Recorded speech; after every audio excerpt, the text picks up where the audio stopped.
कांग्रेस ने 65-70 साल इंडिया को लूटा है, खाली लूटा है और कुछ नहीं किया इन्होंने। एक भी चीज बता दो जो इन्होंने किया हो। इस बार भी बीजेपी ही आएगी, क्योंकि हमने पिछले 10 सालों में जो केजरीवाल सरकार का, जो दिल्ली सरकार का जो रवैया देखा है, पिछले 1-1.5 साल में जो एमसीडी का रवैया देखा है, उससे हमें यही लगता है कि बीजेपी ही आएगी। मतलब कोई झूठ का एक हद होती है, केजरीवाल की कोई हद नहीं है। झूठा नंबर 1 दुनिया में, मतलब मैं कह रही हूँ पूरे ब्रह्मांड में सबसे बड़ा झूठा जो है वो केजरीवाल है। मैडम, अभी एक लेटेस्ट वीडियो चल रही है, बहुत वायरल हो रही है, जिसके अंदर राजीव गांधी और सोनिया जी की शादी का सीन है, पूरा वीडियो है, फुटेज है। उसके अंदर ना तो उनकी मंगलसूत्र वाली शादी हुई, ना फेरे हुए, ना मांग में सिंदूर भरा गया, सिर्फ एक सिग्नेचर कॉन्ट्रैक्ट टाइप शादी हुई। तो कौन सा मंगलसूत्र की वो बात कर रही हैं? किस मंगलसूत्र की बात कर रही हैं? लोकसभा चुनाव को लेकर देश में काफी सरगर्मियां बढ़ गई हैं और इसी बीच हम न्यू मीडिया की टीम इस वक्त मौजूद है दिल्ली के मालवीय नगर में, लोगों से जानने के लिए कि दिल्ली की क्या स्थिति है, दिल्ली का क्या माहौल है और क्या होने वाला है। आइए लोगों से जानते हैं, क्या स्थिति आपको दिल्ली की इस वक्त नजर आ रही है लोकसभा चुनाव को लेकर?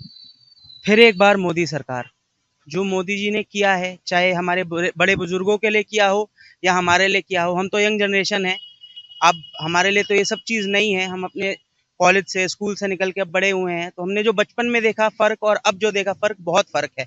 और उसके अलावा जो हमारी आस्था, हमारे राम जो घर वापसी आए हैं, उससे बड़ा तो कुछ है ही नहीं। राम मंदिर की जो प्राण प्रतिष्ठा हुई है, क्या उससे एक वोट बैंक बीजेपी की तरफ झुका है?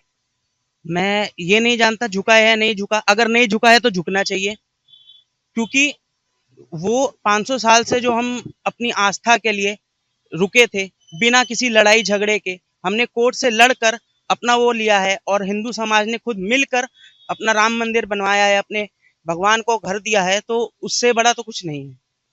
दिल्ली की स्थिति आपको क्या लगती है, क्योंकि 2019 में 7 सीटों पर बीजेपी काबिज थी, इस बार आपको क्या लग रहा है? इस बार भी बीजेपी ही आएगी, क्योंकि हमने पिछले 10 सालों में जो केजरीवाल सरकार का, जो दिल्ली सरकार का जो रवैया देखा है, पिछले 1-1.5 साल में जो एमसीडी का रवैया देखा है, उससे हमें यही लगता है कि बीजेपी ही आएगी। राहुल गांधी के बारे में आपका क्या ख्याल? मैम, कुछ ख्याल नहीं है। एज अ यंग जनरेशन, वो खुद को यंग कहते हैं, जो कि आई गेस नहीं है, उनकी इतनी एज है, बट हाँ, मैं किसी अपने से बड़े के बारे में कुछ नहीं कहूंगा, बट स्टिल। पीएम के दावेदार आपको वो नजर आते हैं? मैम, सिर्फ मोदी, सिर्फ मोदी। अगर बीजेपी में मोदी जी नहीं होते तो फिर आप किस चेहरे को बोलते कि ये पीएम के दावेदार? मैम, कई चेहरे हैं, कई चेहरे हैं। हम जितना मैं जानता हूँ, अमित शाह हैं, योगी जी हैं, और भी उभरते चेहरे हैं, तो बहुत और कोई हो सकते हैं, बट जो नेतृत्व और जो मोदी जी ने आज एक स्ट्रक्चर बना दिया है, उसके अंदर कोई भी आएगा वो अच्छा काम करेगा। नई दिल्ली सीट से इस वक्त बांसुरी स्वराज लड़ रही हैं, जो कि सुषमा स्वराज की बेटी हैं, तो क्या लगता है वो जीत जाएंगी? क्या स्थिति है फिलहाल? मैम, जितना मैंने यहाँ देखा है, उनके बारे में सुना है, जाना है, उनके इंटरव्यूज देखे हैं, बिल्कुल जीतेंगी। आप बताइए, आपको क्या दिल्ली की स्थिति नजर आ रही है फिलहाल? देखिए, दिल्ली की स्थिति, मोदी जी ही आ रहे हैं और 7 सीटों पे आएंगे। बात ये है, आज जैसा अभी आपने पूछा कि मोदी जी, कांग्रेस कहती है उनका घोषणा पत्र देख के डर गए हैं। वो ये नहीं डर गए हैं कि हमारा क्या होगा, वो ये डर गए हैं कि मेरे भारतवासियों का क्या होगा, कि गलती से अगर भारतीयों ने गलती से भी अगर ये गवर्नमेंट आ जाती है तो ये भारत को बेच देंगे, पूरा मतलब तहस नहस कर देंगे, टुकड़े टुकड़े कर देंगे, जो कि ये अपने घोषणा पत्र में बोल ही रहे हैं। आपके प्रॉपर्टी वेल्थ डिस्ट्रीब्यूशन, मरने के बाद आपकी प्रॉपर्टी आपके बच्चे नहीं, आप सारी जिंदगी मेहनत करके अपने बच्चों के लिए करते हैं, और सारी चीज आप उठा के आप 55% आप गवर्नमेंट ले लेगी, किस उससे ले लेगी? इसी तरीके से कांग्रेस ने 65-70 साल इंडिया को लूटा है, खाली लूटा है और कुछ नहीं किया इन्होंने। एक भी चीज बता दो जो इन्होंने किया हो। 100 रुपए यहाँ से चलते थे, 10 रुपए से ऊपर पहुंचता नहीं था। 90 रुपए कहाँ जाते थे? 90 रुपए इन्हीं लोगों की जेबों में जाते थे आज तक। और आज कोई भी योजना है, उज्ज्वला योजना देखिए, हर औरत को मतलब 10 करोड़ से 12 करोड़ से ऊपर लेडीज को गैस सिलेंडर मिला है, फ्री गैस कनेक्शन मिला है। कभी कोई सोच सकता था?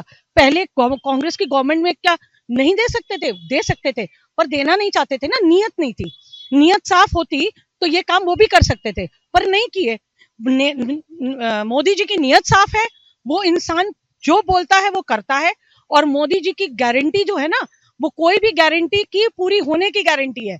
ये आप देख लीजिएगा कि जब मोदी जी 4 जून के बाद शपथ लेंगे, उस दिन से देखिएगा कि अब और भारत, अभी तो मोदी जी ने तो तीसरी अर्थव्यवस्था बोली है, कोई बड़ी बात नहीं कि अगले 10 साल के अंदर तीसरी छोड़िए, हम दूसरी या पहली अर्थव्यवस्था बन जाए, जिस तरीके से मोदी जी की गवर्नमेंट काम कर रही है।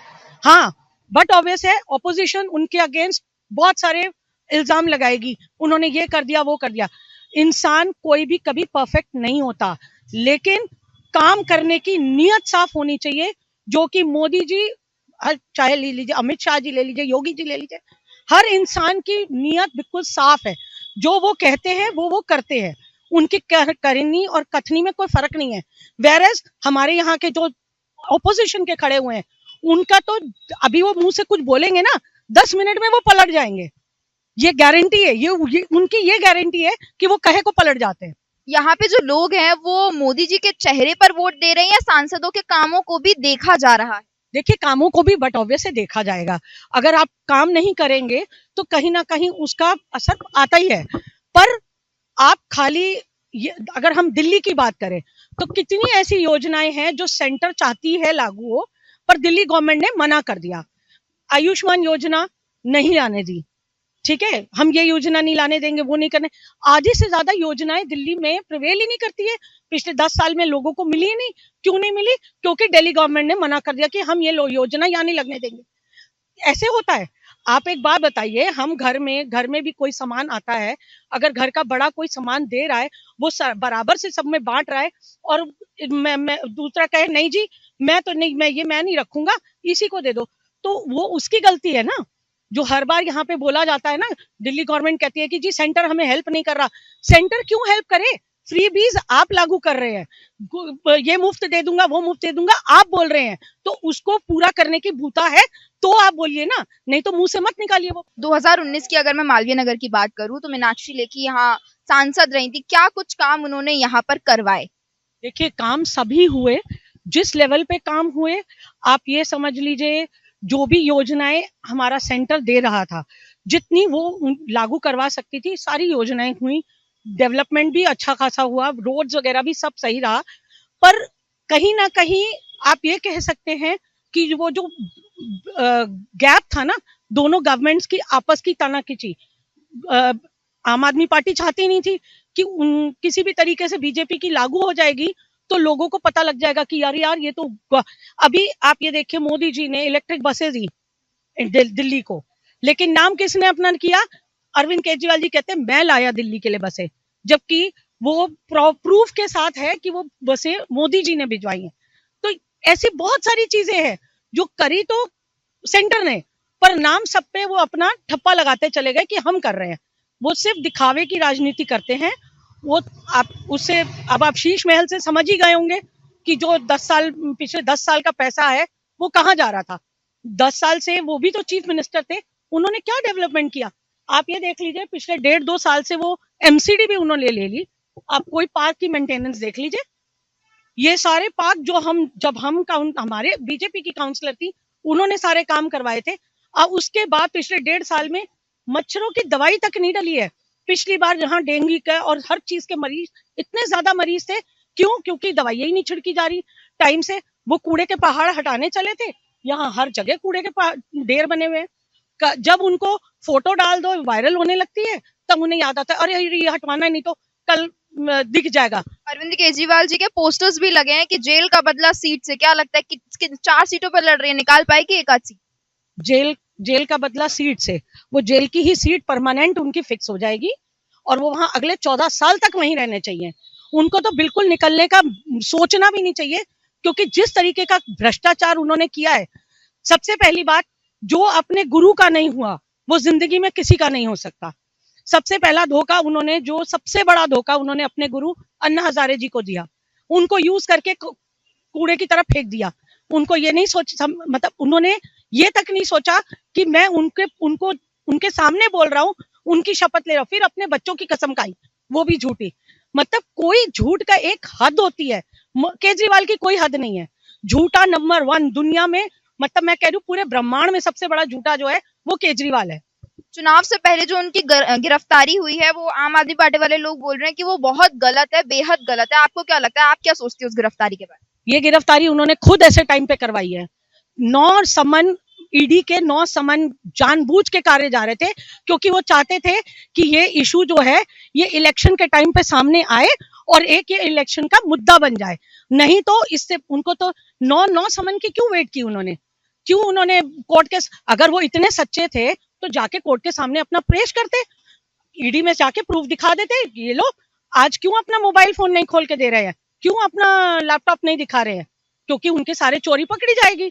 अगर वो, मैं अगर सच्ची हूँ, मैं आपके माइक में बिना मास्क के सामने सामने बोल रही हूँ ना, अगर मैं झूठी हूँ तभी तो मैं छुपूंगी ना, मैं क्यों छुपूंगी? क्योंकि मैं झूठी हूँ। लेकिन जब मैं सच बोल रही हूँ तो मेरे को कोई, यही बात केजरीवाल जी पे लागू होती है। उनको अगर वो इतने सच्चे थे तो उनको एक पहले समन के बाद ही आके वो साबित कर देते कि जी मैं तो इसमें इन्वॉल्व नहीं हूँ, ये रहा है डॉक्यूमेंटेशन, लीजिए आप करिए। तब आप बोलते ना कि जी मेरे को जबरदस्ती फंसा दिया गया है। आप 9 समन क्यों अवॉइड कर रहे थे? क्योंकि इलेक्शन का मुद्दा बनाना था। इलेक्शन के पहले जब गिरफ्तारी होगी तो सिंपैथी वोट लेने हैं। उनको कुछ नहीं आया, उनको पता था कि अब की बार दिल्ली और पंजाब सारी में। आपने सिंपैथी की बात करी, तो क्या उन्हें सिंपैथी मिल रही है? अब ये तो देखिए, ये तो पब्लिक के ऊपर है। अब मिल रही है नहीं मिल रही है, देखिए ये कंट्रोवर्शियल क्वेश्चन है। इसका जवाब ना तो मैं दे सकती हूँ ना कोई और दे सकता है। मेरी मानिए तो मैं बहुत खुश हूँ कि वो जेल में है और वो अगले 14 साल तक भी जेल में ही रहे। चलिए मालवीय नगर की बात करते हैं। तो यहाँ से बीजेपी से बांसुरी स्वराज लड़ रही हैं और आम आदमी पार्टी से सोमनाथ भारती। क्या माहौल है? बांसुरी स्वराज, बिल्कुल बांसुरी स्वराज। देखिए उनके साथ 4-5 पॉइंट ऐसे जुड़े हुए हैं। एक तो वो सुषमा स्वराज जी की बेटी हैं, वो एक प्लस पॉइंट है उनके लिए, लेकिन उनका अपना व्यक्तित्व बहुत स्ट्रांग है। She is a very strong woman, she is a lawyer, और कोई भी चीज वो बिना नाप तोल के नहीं बोलती। और अगर वो कुछ बोलती हैं तो वो, उनको पता होता है कि मैं अगर वादा कर रही हूँ तो मैं किस चीज का वादा कर रही हूँ। ये नहीं कि आए, हाँ हाँ बोल दिया, अच्छा हाँ मैं ये कर दूंगी, मैं ये कर दूंगी, और उसके बाद कुछ नहीं। लेकिन हाँ, she is a woman of all ethics. And I think जो ये कहते हैं ना कि जी मीनाक्षी लेखी जी का टिकट काट दिया, काटा नहीं गया है। ये देखिए, आप भी अगर बच्चा पहली क्लास से दूसरी क्लास में जाएगा तो तभी तो नर्सरी केजी वाले को पहली क्लास में आने का मौका मिलेगा ना। अगर एक बच्चे को एक ही जगह बिठा के रखेंगे तो जो नई जनरेशन, क्योंकि मोदी जी की सोच है कि ऊपर जो एक्सपीरियंस्ड है उनको और ऊपर लेके जाइए, ताकि जो नए चेहरे हैं वो उनको मौका मिले देश सेवा का। वो देश सेवा के लिए मौका दे रहे हैं। वो ये नहीं कह रहे कि हमने इसको इसकी छीन के उसको दे दी। छीना किसी का कुछ नहीं जा रहा, लेकिन ये है परिवर्तन बहुत ज्यादा जरूरी है। और आई थिंक बांसुरी जी को लाना was a very good move, क्योंकि मैंने जैसे बोला, एक तो वो यंग जनरेशन को भी समझती हैं, ओल्ड जनरेशन को भी समझती है, एंड उनकी वो पिछले 15-16 साल से संगठन के साथ जुड़ी हुई हैं, एज अ लॉयर बीजेपी के साथ जुड़ी हुई हैं। ये नहीं कि वो ऑल ऑफ अ सडन उठ के आ गई और सुषमा जी की बेटी है तो इसके टिकट मिल गई, नहीं, उनके काम के उसके ऊपर उनको टिकट मिली है। देश में इस वक्त मंगलसूत्र को लेकर बड़ा बवाल चल रहा है। उस मंगलसूत्र के बवाल पर प्रियंका गांधी ने कहा है कि मेरी माँ का जो मंगलसूत्र है देश के लिए कुर्बान हो गया। इस टिप्पणी पे आप क्या कहना चाहेंगे? मैडम अभी एक लेटेस्ट वीडियो चल रही है, बहुत वायरल हो रही है, जिसके अंदर राजीव गांधी और सोनिया जी की शादी का सीन है, पूरा वीडियो है, फुटेज है। उसके अंदर ना तो उनकी मंगलसूत्र वाली शादी हुई, ना फेरे हुए, ना मांग में सिंदूर भरा गया, सिर्फ एक सिग्नेचर कॉन्ट्रैक्ट टाइप शादी हुई। तो कौन सा मंगलसूत्र की वो बात कर रही हैं? किस मंगलसूत्र की बात कर रही हैं? कभी उन्होंने आज तक जिस लेडी ने इंडिया को अपना देश ही नहीं, अपना घर ही नहीं समझा, हम उससे मंगलसूत्र की एक्सपेक्टेशन रख रहे हैं। सॉरी, नो ग्रजेस, मंगलसूत्र ऐसे हम नहीं पहनते तो इसका मतलब ये नहीं है कि हम आस्था नहीं रखते। लेकिन उन्होंने आज तक कभी भी, आप बता दीजिए, कोई भी इलेक्शन कुछ भी हो, आज तक उनका पासपोर्ट इटालियन पासपोर्ट है, ठीक है। जब वो अपना वो ही नहीं छोड़ पा रही अपना देश, वो उसको मानती हैं, तो वो यहाँ किस हक से वो किसी बात के लिए बोलती हैं? इंडिया गठबंधन से आप पीएम के दावेदार के रूप में किसको देखते? कोई है? आप बताइए। सब छितरे हुए, कोई नहीं है। एक भी चेहरा बता दीजिए। आप अगर आप 2 का नाम लेंगे तो तीसरा खड़ा हो जाएगा, क्यों मैं क्यों नहीं हूँ। वहां एक भी दावेदार नहीं है, एक भी बंदा ऐसा नहीं है जो पीएम तो क्या मतलब उनके आसपास भी खड़ा हो सके। राहुल गांधी को आप देखती हैं पीएम के दावेदार के रूप में? पप्पू की तो बात ही ना करिए। Once a Pappu always a Pappu, ये आजकल स्लोगन सब जगह छप रहा है।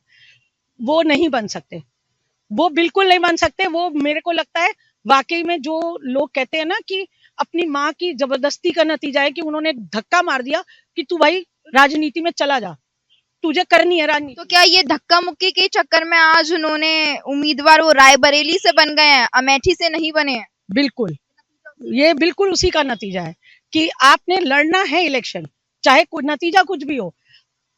अगर अगर मेरा इंटरेस्ट नहीं है किसी चीज में और मुझे फोर्सफुली करा जाए, आज हम बच्चों को भी अगर एडमिशन दिलाते हैं तो हम कहते हैं ना बेटा आप अपनी लाइन चुनो, आपको क्या करना है, ठीक है ना। किसी को इंजीनियरिंग करनी है, किसी को आईआईटी पढ़ना है।